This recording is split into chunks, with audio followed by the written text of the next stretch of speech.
Facebook page और YouTube channel पर जुड़े रहे सारे दर्शकाना भाई, सुनील वर्मा एचआर की राम राम भाई।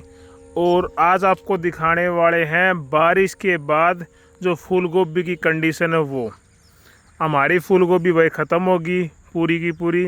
जिन किसान साथियों की फूल गोभी बची हुई है, जिन्होंने पानी उतार दिया था या जिनकी ऊंचे स्थान पर फूल गोभी थी ना, वो बची हुई है, उसकी क्या कंडीशन है वह इस वीडियो में पूरा आपने दिखावांगे।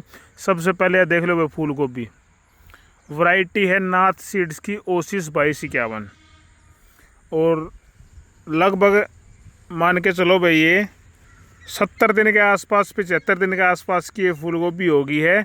और पानी इतना बरसा भाई जिसका कोई अंत ही नहीं था अब की बार।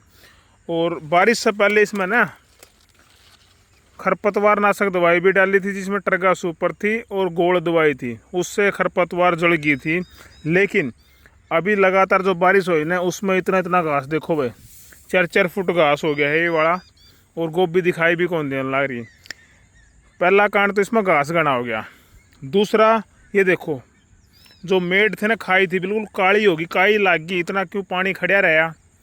दूसरा अभी तीसरा देखो भाई, सारे पत्ते झड़ गए इसके नीचे के, पीले हो गए, सारे पत्ते झड़ रहे हैं नीचे से, बिल्कुल धुम्मा निकल रही है। तो जड़ें भी कमज़ोर हैं, पत्ते भी झड़ गए हैं। और पत्तों ऊपर से देखो ये इस प्रकार से होगी, फफूंदी से लग गई है, कॉर्नर से जड़ गया, ये इस प्रकार से ब्लाइट सी आ गई है। और उसके बाद अगली जो बीमारी है वो इसमें मकड़ी बहुत होगी है, लट बहुत होगी है, और फिटकली भी कोई देखने को मिलने लग रही है फिलहाल। तो लट को ख़त्म करने के लिए दवाई तो पहले ही डाल दी थी। अब थोड़ी सी ज़मीन ना फरकाली होगी क्योंकि पिछुआ हवा चलने लग रही है।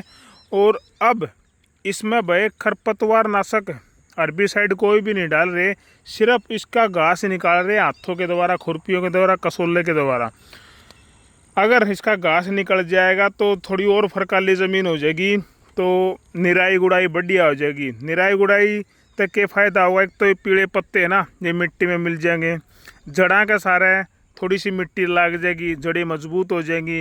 निराई गुड़ाई करने से भाई मिट्टी में ऑक्सीजन का संचार होने लग जाएगा, तो पौधे ऑटोमेटिक ग्रोथ कर जाएंगे।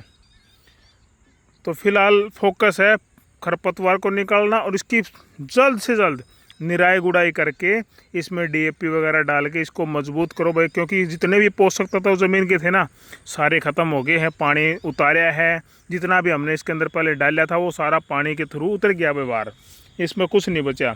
लेकिन अभी दोबारा से इसको बूस्टर देना पड़ेगा, डोज देनी पड़ेगी ताकि इसकी इम्यूनिटी पावर बढ़ सके।